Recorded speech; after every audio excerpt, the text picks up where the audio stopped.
வணக்கம்.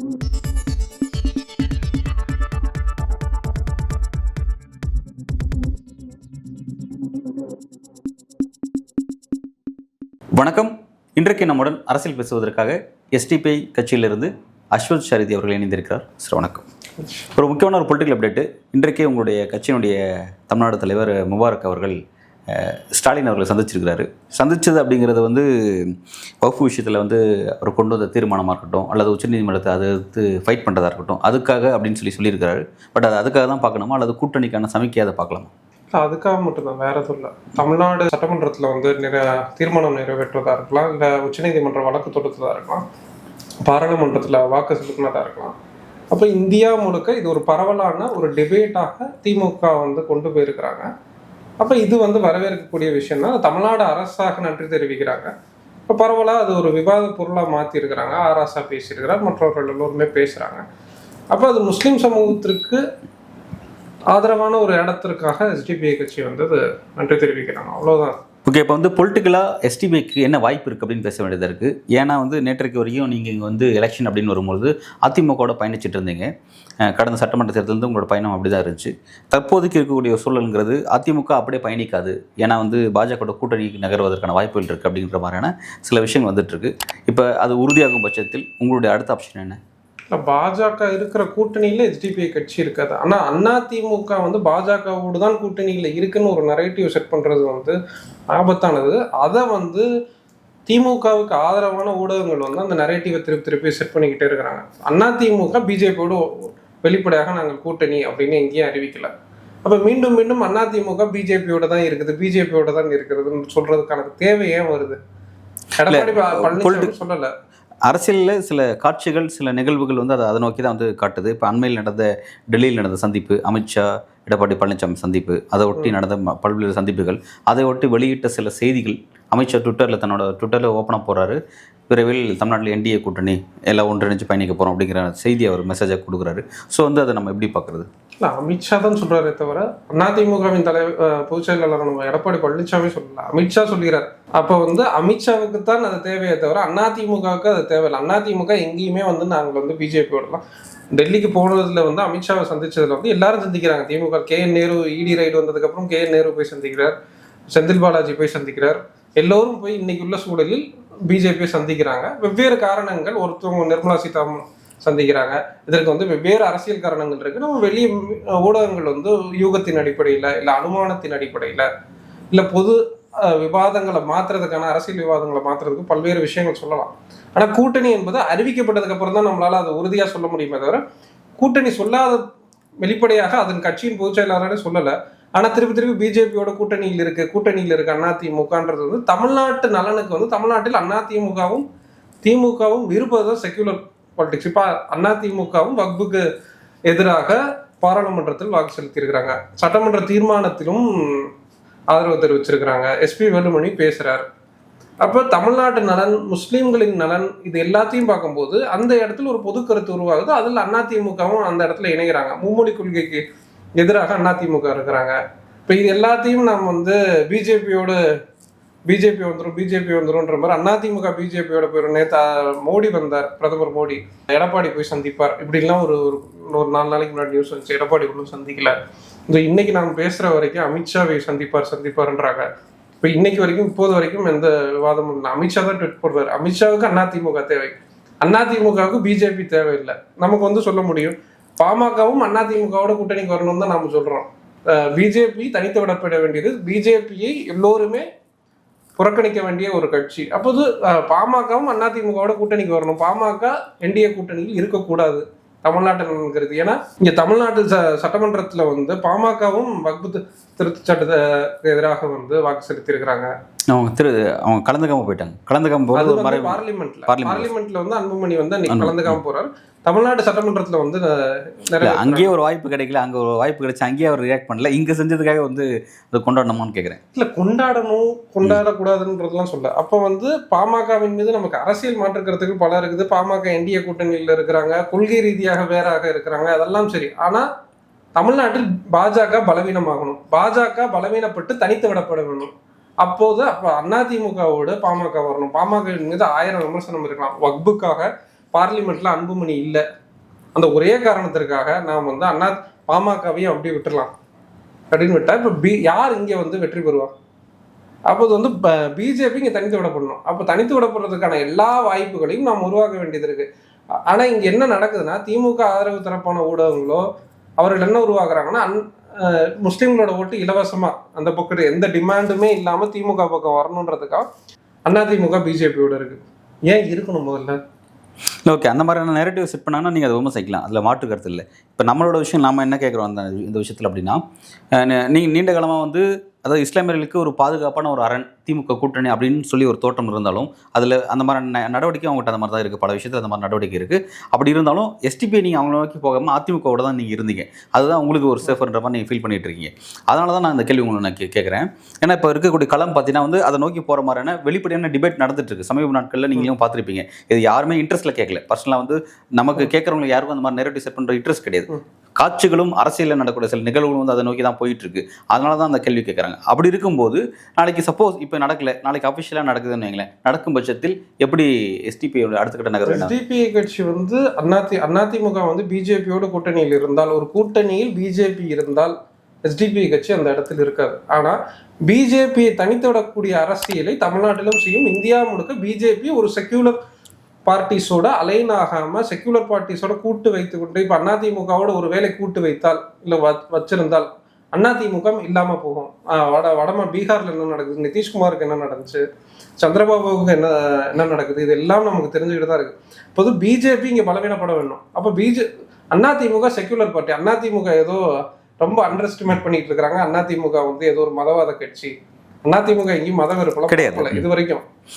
எடப்பாடி தலைமையிலான அதிமுகவிலும் அது நடக்கல. இன்னொன்று, தமிழ்நாடு சூழல் வந்து பாதுகாப்பாக இருக்கணும்னா அதிமுக திமுக இந்த வாசஸ் பாலிட்டிக்ஸ் வந்து இருக்கணும். அந்த பாலிட்டிக்ஸை எஸ்டிபி ஊக்குவிக்குது. அதில் வந்து நீங்கள் வந்து ஒரு செக்டேரியன் மாதிரி நம்ம வந்து புரிஞ்சுக்க முடியாது. அதாவது ஒரு கட்சி குறுங்குழு அது மாதிரி திமுக மட்டும்தான் இருக்கணும், இல்லை அதிமுக மட்டும். இப்போ தமிழ்நாட்டு நலனுக்கு இப்போ அதிமுக இல்லாத ஸ்பேஸில் அந்த வெற்றிடத்தில் யார் நிரப்புவா? பிஜேபியோட அதிமுகவின் வாக்கை பிஜேபி வாங்குதுன்னா பிஜேபிக்கு இன்னொரு 4 எம்எல்ஏ கிடைக்கலாம். தமிழ்நாடு சூழல் என்னவாகும்? அது மோசமான சூழலுக்குள்ள தானே போகும். இல்லை, நீங்கள் சொல்ல நான் புரிஞ்சுக்கிறேன். தமிழ்நாட்டு மக்களுடைய பெரும்பான்மையோட நம்பிக்கை என்னன்னா, ஜனநாயகத்தை விரும்பக்கூடியவங்களுக்கு வந்து அரசியல் களம் வந்து இந்த அரசியல் களத்தில் மதம் கலக்கக்கூடாது அப்படிங்கிறது எல்லாரோட விருப்பம். அப்போ அது பாஜகவோட அரசியல் தமிழ்நாட்டில் இங்கே எடுபடக்கூடாதுங்கிறது எல்லாரோட விருப்பம். அதில் யாருக்கும் மாற்று கருத்து இல்லை. அப்படி இருக்கும் பொழுது இன்னைக்கு களம் வந்து திமுக வர்சஸ் பாஜகவை மாறுதோ அல்லது அதை அதிமுகக்கான ஸ்பேஸு குறைக்கணும் அப்படிங்கிறத தாண்டி அந்த இடத்த, அதாவது நம்ம இடத்த தக்க வைக்கக்கூடிய ஒரு இன்ட்ரெஸ்ட் ஃபர்ஸ்ட் அதிமுகவுக்கு இருக்கணும். நம்ம இடத்த பாஜக கைப்பற்றக்கூடாது அப்படின்ற அந்த ஒரு பயம், அதுக்கான அரசியலுங்கிறது அவங்ககிட்ட இருக்கணும். ஆனால் அந்த மாதிரி அரசியல் அவங்ககிட்ட இருக்குது அப்படின்னு தான் பேச வேண்டியதாக இருக்குது. ஏன்னா இப்போ கூட்டணி நோக்கி போகிறதோ போகாமல் இருக்கிறதோ அந்த விருப்பமே, அந்த ஆப்ஷன் அவங்ககிட்ட இல்லை அப்படின்ற மாதிரியான விஷயம் சொல்லப்படுது. நீங்கள் அதை எப்படி பார்க்குறீங்க? இல்லை, இப்போ ஜனநாயக அரசியல் இந்தியாவில் இருக்குதான்னு ஒரு கேள்வி இருக்குது. எம்புரான் மாதிரியான ஒரு படம் வருது. படம் வந்த 2வது நாள் கோகுலம் ஃபைனான்ஸோட ஆஃபீஸ் வந்து இடி ரைடு வந்து போகிறாங்க. அப்போ இந்தியாவில் இன்னைக்கு ஜனநாயக சூழல் இருக்குதா? இடி ரைடு இன்னைக்கு எதுக்காக போகுது, இடி எதுக்காக வேலை செய்யுதுன்னு நம்ம பார்க்க வேண்டியது இருக்குது. கே நேரு வீட்டுக்கு போகிறதா இருக்கலாம், செந்தில் பாலாஜி வீட்டுக்கு போகிறதா இருக்கலாம், இல்லை அதிமுகவின் அமைச்சர்களும் நீ ஏதாவது பேசுனீங்கன்னா, இப்போ இங்கே எல்லா கட்சிகளும் பெரும்பான்மையாக ஊழல் செஞ்சிருக்கக்கூடிய கட்சிகள். இல்லை நீ என்கிட்ட அதாவது நான் கொள்கை ரீதியாக என்னோட உடன்படலை அப்படின்னா நான் உன்னை வந்து எந்த எல்லைக்கும் போவேன், சின்னத்தை முடக்குவேன். இன்னைக்கு வந்து ஆர்கியூமெண்ட் என்ன, இன்னைக்கு சுப்ரீம் கோர்ட்ல அந்த கேஸ் வருது. இன்னொரு பக்கம் ஓபிஎஸ் அந்த பக்கம் போறார், அமித்ஷா இந்த பக்கம் வராரு. அப்போ அது ஒரு காப் பஞ்சாயத்து, அது கட்ட பஞ்சாயத்து நடக்கிற மாதிரியான பேரங்கள் தான் இன்னைக்கு அரசியல் இதுவாக இருக்கே தவிர, நான் கொள்கை ரீதியாக இல்லை நான் மக்களுக்கு நான் இதெல்லாம் செய்வேன்ப்பா அதனால நீ கூட்டணி வச்சுக்கலாம், இல்லை வந்து எனக்கு இவ்வளோ சீட் ஷேரிங் இருக்குது, அந்த லெவலில் கூட டிஸ்கஷன்ஸ் இல்லை. மேலே சுப்ரீம் கோர்ட்டில் கேஸ் போகுது, ரெட்டலை இருக்குமா இருக்காதா? அப்போ தமிழ்நாட்டில் வந்து இந்த பக்கம் ஓபிஎஸ் வந்து பக்கம் வந்து பிரச்சனை கொடுத்துட்டு இருக்கிறார். அப்போ அந்த சூழல் மிரட்டப்படக்கூடிய சூழலாகவும், நான் எம்புரான் படமாக இருக்கலாம், எல்லா விஷயங்களும் இடியை வைத்தோ இல்லை மற்ற ஏஜென்சிகளை வைத்தோ அரசோட ஏஜென்சிகளை வச்சும் மிரட்டிக்கிட்டு தான் இருக்கு. அப்போ இந்த சூழல் வந்து ஜனநாயகபூர்வமான சூழல் கிடையாது. அப்போ இந்த சூழலில் பாசிசம் எல்லா மட்டங்களிலும் வளர்ந்துருக்கு. பாசிசம் வந்து அதிமுகவிற்குள்ளாலேயும் வளர்ந்துருக்கு, இந்த கவர்மெண்ட் சிஸ்டம்ஸ்குள்ளாலேயும் வளர்ந்துருக்குது, அரசு நிர்வாகங்கள்லையும் வளர்ந்துருக்கு. எப்படி வந்து மதுரையில் வந்து தர்கா பிரச்சனைகள் உருவாக்கப்படுது, ஒரு போலீஸ் வந்து என்ன பேசுகிறார், ஒரு மதுரை வீரன்ற ஒரு இன்ஸ்பெக்டரால் பேசக்கூடிய சூழலில் வந்து நிற்கிது. அப்போ அது இந்த சிஸ்டம் முழுக்கவே கரப்டடாக இருக்குது, இன்னொரு பக்கம் ஃபாசிஸ்ட் டெண்டன்சிஸோடு இருக்குது. அப்போ இதிலிருந்து நாம் ஜனநாயகபூர்வமான அரசியலுக்கு வெளிக்கொண்டு வர வேண்டியது இருக்குது. அப்போ பிஜேபி இங்கே தனித்து விட வேண்டும். தமிழ்நாட்டு அளவில், இந்தியாவில் மற்ற மாநிலங்களுக்கு வெவ்வேறு போக்குகள் இருக்குது. அப்போ தமிழ்நாட்டு அளவில் அதிமுகவிலிருந்து பலவீனப்படுத்த வேண்டியிருக்கு. அதிமுகவுக்கு அந்த இன்ட்ரெஸ்ட் இருக்கா? ஜெயக்குமார் அவர் தான் ஓப்பன் ஸ்டேட்மெண்ட் கொடுக்குறாரு, முன்னாள் அமைச்சர், நான் இத்தனை வருஷமாக ஜெயிச்சிட்டு இருந்தேன், பிஜேபியோடு இருந்ததுனால தான் என்னால் ஜெயிக்க முடியல அப்படின்னு ஸ்டேட்மெண்ட் கொடுக்குறாரு. இப்போ இன்னொரு பக்கம் ஆர்பி உதயகுமார் ஒரு ஸ்டேட்மெண்ட் கொடுக்குறாரு. இன்னொரு பக்கம் இந்த பக்கம் நீங்கள் திமுக சைடும் பார்த்தீங்கன்னா KN நேருலேருந்து மற்ற தரப்புகள், செந்தில் பாலாஜிலேருந்து எல்லோரும் போய் பிஜேபி தான் பார்த்துட்டு வராங்க, மேலேயும் பார்த்துட்டு வராங்க. அப்போ இங்கே விவாதத்தை நம்ம எப்படி பாலிடிக்ஸை புரிஞ்சுக்க போகிறோம்? அப்போ இந்த ஓபிசி ஸ்கூலால் என்னவா நடக்குது? இதில் நான் மைனாரிட்டியாக, ஒரு முஸ்லீம் மைனாரிட்டி பார்ட்டியா இல்லை முஸ்லீமா, என்ன டிமாண்டை ஏடிஎம்கே ஆர் டிஎம்கே? இப்போ இன்னைக்கு டிஎம்கேவை எஸ்டிபிஐ கட்சி போய் பார்த்துட்டு வராங்க. பார்த்துட்டு வர்றது வக்பு திருத்த சட்டத்துக்கு எதிராக நீங்கள் இருந்தீங்க, அதனால நன்றி தெரிவிக்கிறோம், அவ்வளோதான் தவிர அதுக்கு மேலே கிடையாது. அப்போ அதிமுக அந்த இன்ட்ரெஸ்ட் இருக்காருன்னா அது அதிமுக காரத்தை சொல்ல முடியும். ஆனால் இந்த சூழல் மோசமாக இருக்குன்றது தான் எஸ்டிபி. அப்போ இந்த சூழலில் பிஜேபி எந்த செக்டார்ஸ்குள்ளாலையும் உள்ள நுழைய விடாத அரசியலை நாம் செய்ய வேண்டியது இருக்கு. அப்போ அதிமுக இன்னைக்கு பலவீனமாக இருக்குதா? இல்லை கூட்டணிக்குள்ள செங்கோட்டையன் போயிட்டாரா, போய் பார்த்துட்டு வந்துட்டார், இந்த குடைச்சல் எல்லாம் அதிமுகக்குள்ள இருக்கு. அது அவர்களோட உட்கட்சி பிரச்சனை, அதை அவங்க தான் வெளிப்படையாக பேசணும், நாம பேச முடியாது. ஆனால் இந்த அதிமுக பலவீனமான சூழலில் இல்லை. 60 எம்எல்ஏக்களுக்கு மேலே அதிமுகவுக்கு இன்னைக்கும் இருக்குது. ஆனால் நம்ம அதை ஒரு ரொம்ப அண்டர் எஸ்டிமேட் பண்ணிட்டு, இன்னொன்று சோஷியல் மீடியாஸில் அதிமுகவோட ப்ரெசன்ஸ் இல்லாமல் தான் இருக்கே தவிர கிரவுண்ட் லெவலில் அதிமுகவோட ப்ரெசன்ஸ்லாம் இருக்குது. அப்போ அதிமுகவுக்கு வாக்கு செலுத்தக்கூடிய கோடிக்கணக்கான மக்கள் இருக்க தான் செய்கிறாங்க. இப்போ நம்ம அதெல்லாத்தையும் நம்ம என்னவா புரிஞ்சுக்க போகிறோன்றது இருக்குல்ல. ஓகே, நீங்கள் சொல்லக்கூடிய விஷயங்கள் யாருமே அதை இல்லைன்னு மறுக்கிறது கிடையாது. இப்போ என்னென்னா, அதிமுகவுக்கு 26 எலெக்ஷன் நோக்கி நகரும் பொழுது என்னென்ன வாய்ப்புகள் இருக்குது அப்படின்னு பேசும்பொழுது வாய்ப்புகள் இல்லாத ஒரு நெருக்கடி தான் இருக்குது. அப்படின்ற பட்சத்தில் அப்போ என்ன அதிமுகவினுடைய அரசியல் எதிர்காலம் என்ன, அதிமுகவை நம்பி இருக்கக்கூடிய இஸ்லாமிய அமைப்புகள், கட்சிகள், அவங்களுடைய அரசியல் எதிர்காலம் என்ன அப்படின்றதான் அந்த டிஸ்கஷன். அதை பொறுத்து தான் இதெல்லாமே விவாதத்துக்கு வருது. அதனால தான் அந்த கேள்வி நான் கேட்குறேன். எப்படி 26 காலம் நகரப்போகுது அப்படிங்கிறத என்னோட கேள்வி. எப்படி அதிமுக எப்படி பயணிக்கும்? இதே ஸ்டபனோட உங்களோட நான் பாஜகவோட பயணிக்க மாட்டேன் அப்படின்ற அந்த ஃபுல் ஃப்ளட்ஜோட அந்த துணியோட பயணிப்பாங்களா? நீங்களா உங்களோட கூட்டணி அதே மாதிரி நீங்கள் பயணிக்குமா, அல்லது இதில் ப்ளஸ் ஆர் மைனஸ் இருக்க வாய்ப்பு இருக்குன்னு பார்க்குறீங்களா? இந்தியா கூட்டணியில் முஸ்லீம் அமைப்புகள் எதுவும் கிடையாது, அங்கும் தனித்து விடப்பட்டு தான் இருக்குது. இந்தியா முழுக்க முஸ்லீம் தரப்புகள் பொலிட்டிக்கல் அன்டச்சபிள்ஸ்க்கு உள்ளாகிறாங்க. நான் சோஷியல் அன்டச்சபிள்லாம் பேசுகிறேன். பொலிட்டிக்கல் அன்டச்சபிள்ஸ்க்கு தமிழ்நாட்டை தவிர்த்து, தமிழ்நாட்டிலேயாச்சும் முஸ்லீம் லீக் திமுகவோடு இருக்குது. இந்தியா முழுக்க இந்தியா கூட்டணியில் வெவ்வேறு மாநிலங்களில் இருக்கக்கூடிய தரப்புகளில் முஸ்லீம் அமைப்புகளோ முஸ்லீம் கேண்டிடேட்ஸோ உள்ள இல்லாத சூழலில் முஸ்லீம்கள் மற்றமையாக்கப்பட்டிருக்கிறாங்க, பொலிட்டிக்கல் அன்டச்சபிள்ஸாக இருக்கிறாங்க. அந்த டிஸ்கஷன், அந்த சூழல் தான் இந்தியாவில் இன்னைக்கு இருக்குது.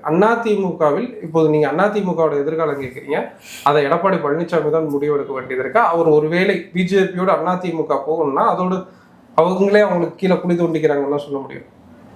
அதிமுக பிஜேபியோடு போகுது, தமிழ்நாட்டில் போகுது அப்படின்னா. ஆனால் உங்களோட அரசியல் அனுபவத்தின் வாயிலாக நான் கேட்குறேன், இவ்வளோ ப்ரெஷர் இருக்குன்றது நீங்கள் குறிப்பிட்றீங்க. எப்படிலாம் ஜனநாயகம் இங்கே இருக்குது, பாஜக எதிர்க்கக்கூடியவங்களுக்கு என்ன மாதிரியான சூழலாம் அங்கே ஏற்படுதுன்னு நீங்கள் குறிப்பிட்றீங்க. அப்படி இருக்கும்போது கூட்டணிக்காக நான் வரமாட்டேன்னு மறுக்கக்கூடிய எடப்பாடி பழனிசாமி, அதிமுக அந்த அமைப்பு அந்த ப்ரெஷர்லாம் கடந்து நிற்குமா, இந்த களத்தில் நிற்குமா? நீங்கள் அதை எப்படி பார்க்குறீங்க? அது எப்படி பயணிக்கும்னு பார்க்குறீங்க? 26 நோக்கி அதிமுக பயணம் செய்யும். அதிமுக கடந்த அம்மா இறந்ததுக்கு அப்புறம் அவ்வளோதான், ஒன்றுமே இல்லை, முடிஞ்சிடும் அப்படின்னாங்க. அதுக்கு ஒற்றை தலைமையே இருக்காதுனாங்க. அப்புறம் எடப்பாடி பழனிசாமி தலைமையில் 4 வருஷம் ஆட்சி முடியுது. ஆட்சி முடிஞ்சதுக்கப்புறம் திருப்பியும் நாடாளுமன்ற தேர்தல் வருது. நாடாளுமன்ற தேர்தலோட கணக்கு எல்லா காலத்திலையும் கடந்த 75 வருஷம், கடந்த காலத்தில் என்ன நினைச்சிட்டு நம்ம கவனிச்சோம். இப்போ என்னோட கேள்வி இல்லை அதுதான், கடந்த 75 வருஷத்துல நாடாளுமன்ற தேர்தல் தொடர் தோல்விகள்னு ஒரு ஆர்குமெண்ட்ஸ்லாம் வருது. அதுலேருந்து சொல்கிறேன். அப்போது சட்டமன்ற தேர்தலில் 5 வருஷம் முடியுது, 5 வருஷத்துக்கு அப்புறம் திமுக வருது, திருப்பி இது முடியும் போது திருப்பி அதிமுக தான் வர்றதுக்கான வாய்ப்புகள் இருக்குது. ஆனால் அதற்கான கேம்பெயின்ஸ் இருக்குது, அதுக்கான சூழல்லாம் தேர்தல் நெருங்கி வரும்போது தான், கடந்த அந்த 1 மாதத்துக்குள்ளால தான் நம்மளால அருகிட்டு இதுதான் அப்படின்னு ஒரு தேர்தலில் முடிவெடுக்க முடியும். இல்லைன்னா தேர்தலில் பங்கெடுக்கக்கூடிய பெரும்பான்மைவாத கட்சிகள் அவங்க ஆட்சியில் முதல்வராக இருக்கக்கூடிய கேண்டிடேட் இருக்கக்கூடிய கட்சி என்னென்ன ஸ்கீம்ஸ்லாம் அனௌன்ஸ் பண்ணுறாங்க, இதை ஒட்டி தான் இருக்குமே தவிர தமிழ்நாட்டில் பிஜேபி இருக்கிற கூட்டணி தோல்விதான். அதில் அதிமுக இருந்தாலும் அது தோல்விதான். பிஜேபியோடு போச்சுன்னா அது தோல்விதான். ஆனால் பிஜேபியோடு போகாததுக்கான எல்லா வாய்ப்புகளையும் எடப்பாடி பழனிசாமி உருவாக்கிட்டு வராருன்னு தான் சொல்ல முடியும். இப்போ நீங்கள் ராமர் கோயில் இஷ்யூ எடுத்துங்க. இந்தியா முழுக்க பல்வேறு கோட்பாட்டு தலங்களில் என்னென்னமோ பேசிகிட்டு இருந்தாங்க. இங்கே போனாங்க, இங்கேருந்து ஆட்கள் போனாங்க. ஸ்டாலின் அவரோட ஒய்ஃபு கிட்ட கூட போயிட்டு ஆர்எஸ்எஸ் போயிட்டு கேம்பெயின் பண்ணுது, இதெல்லாம் பண்ணுது. அப்போ அதிமுக எடப்பாடி பழனிசாமி என்ன சொல்றாருன்னா, ஒரு காலில் சுடுக்கு விழுந்துருச்சுங்க, கால் வலிங்க, நான் வரலங்க, இவ்வளவுதான் ஸ்டேட்மெண்ட். நான் வந்து ராமர் கோயிலை எதிர்க்கிறேன். இப்போ பொன்முடி சொல்ற மாதிரி நாங்கள் கோட்பாட்டு ரீதியாக எது இருக்கிறோம், சைவம் வைணவம், இவ்வளோ பெரிய ஆர்கியூமெண்ட்ஸ், இவ்வளோ பெரிய ஜார்கன்ஸ், இல்லை ஆராசா பேசுற மாதிரி கஷ்டப்பட்டு சனாதனம்னா என்ன, இவ்வளோ பெரிய ஜார்கன்ஸ்லாம் கிடையாது. ரொம்ப ப்ராக்டிக்கலாக எனக்கு கால் வலிக்குதுங்க, நான் உன்கிட்ட இருந்து விலகி போறேன்றதை டிப்ளமேட்டிக்காக சொல்றது இருக்குல்ல, அந்த இடத்துல இருந்தே ஸ்டார்ட் ஆகுது. அப்போ நீங்கள் வந்து பிஜேபியோட உறவுக்கு வந்து திமுக ஒரு வடிவத்தில் அதுக்கு ஒர்க் ஆகும், இல்லை கம்யூனிஸ்ட் கட்சிகள் அது ஒரு வகையான அவங்களோட இதில் இருந்து ஒர்க் பண்ணுவாங்க. இப்போ எடப்பாடி பழனிசாமியோட தலைமையை நம்ம இப்போ தான் பார்க்குறோம். அப்போ வந்து அமித்ஷாவை சந்திப்பார்னாங்க. பெருசாக சந்திச்சதுக்கு அப்புறமா எந்த ஸ்டேட்மெண்ட்ல அமித்ஷா தான் கொடுக்குறத தவிர எடப்பாடி எதுவுமே கொடுக்கல. இன்னொரு பக்கம் மீடியை வச்சு மிரட்டிக்கிட்டு இருக்கிறாங்க. அதுலேருந்து தப்பிப்பாரா, இல்லை எடப்பாடியோட டாக்டிஸ் என்ன? இன்னொன்று மீடியாஸ் வந்து ஃபோக்கஸ் பண்ணுறதும் ஒன்று இருக்குது. இன்னைக்கு இருக்கிற எப்படி சென்ட்ரல் மீடியாஸ் எல்லாமே கோடி மீடியாஸாக இருக்கும், தமிழ்நாட்டிற்குள்ளால மெஜாரிட்டி டிஎம்கே மீடியாஸ் தான் இருக்குது. ஏடிஎம்கே நியூஸஸ் எதுவுமே காட்டப்படாத நிலை தான் இருக்குது. இன்னொன்று ஏடிஎம்கேவோட சோஷியல் மீடியா ப்ரெசன்ஸும் வீக்காக தான் இருக்குது. அதையும் தாண்டி ஏடிஎம்கே ஒர்க் ஆகிட்டு தான் இருக்குது. அதனால் நம்ம ஏடிஎம்கேவை அண்டர் எஸ்டிமேட் பண்ணணும்னு அவசியம் இல்லை. தமிழ்நாடு செக்குலராக இருக்குன்னா டிஎம்கே வாஸ் ஏடிஎம்கே இருக்கணும். ஆனால் ஏடிஎம்கே பிஜேபியோட அலைன்ஸ் ஆச்சுன்னா அதுக்கு தான் பிரச்சனை. அந்த கூட்டணியில் எஸ்டிபி இருக்காது. ஆனால் தமிழ்நாட்டிற்கு ஏடிஎம்கே தேவைன்னு தான் நினைப்பார். எல்லாரோட விருப்பம் அதுவாக தான் இருக்குது, அதில் மாற்றுக்கிறது யாருக்குள்ள நினைக்கிறேன். ஓகே, உங்களோட விரிவான பார்வைக்கு மிக்க நன்றி.